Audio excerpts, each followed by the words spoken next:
Hi, thank you for joining me today on our fortune cookie. Fortune cookie is designed to be a little bit of wisdom, a little insight, a chance for me to connect with you and answer some questions that you might have, or just a little impromptu teaching from my perspective, right? So let's today look at emotions and thoughts. Emotion connects with thought and creates belief systems. Those belief systems spin our stories.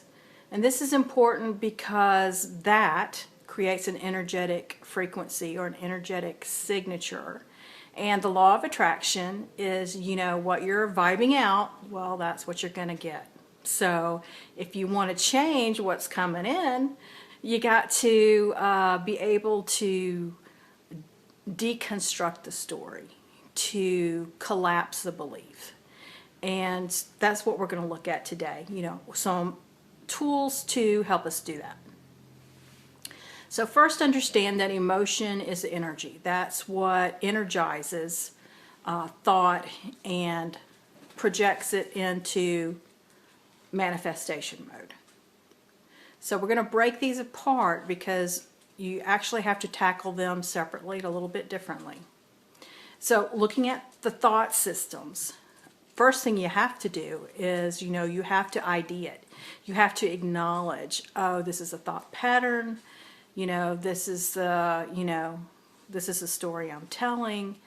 And you have to pause and you have to question it, Byron Katie uses the 4 questions, is it true? Can I be certain it's true? How do I react when I believe this thought? And how would I feel without the thought? So that's her method. You could also just choose to look at it after IDing it, look at it and say, why am I thinking this way? Whatever works. But you want to break it down. So first, identify it. Second component is emotion. When you're working with emotion, which is the energizer, it's a little bit more difficult because it's going to make us sometimes uncomfortable. But you have to be willing to do it.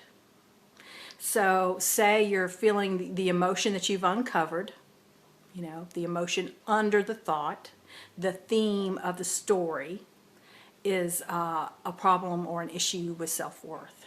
Okay, so you've identified it, self-worth, okay. Now what do you do with it? How do you process emotion? So the only way that works is not to resist it, to allow it.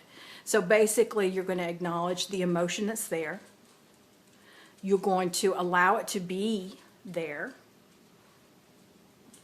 And be there until it dissipates. Emotion has a beginning and an end.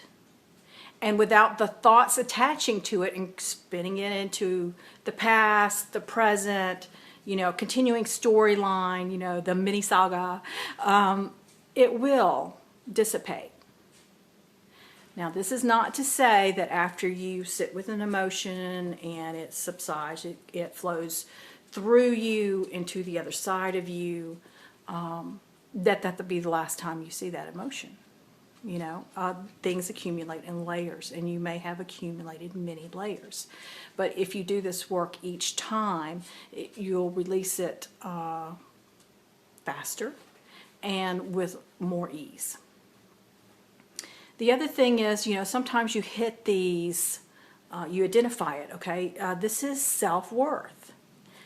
But if you really want to look at it, there may be another emotion under it or existing with it. Okay, so with self-worth, could also be the fear of rejection. Okay, so you might want to spend some time with that. You might peel it back even further and find that you're just in fear. You're in fear mode. And that's fine. Be in fear mode. If it were anger, okay, be angry. If you were sad, cry.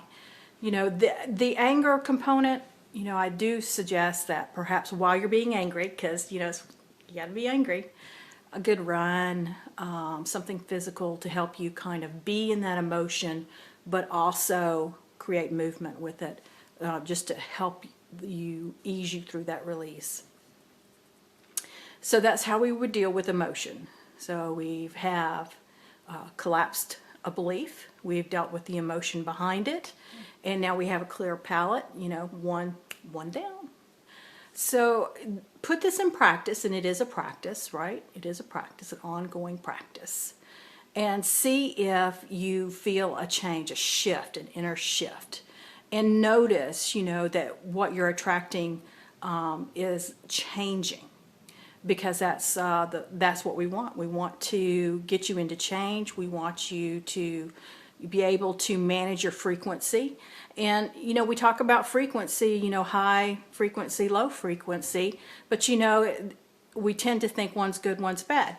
It just is what it is. But if you want to move it, you want to change it, then these are some tools that you can employ to do that, to make a change in your life.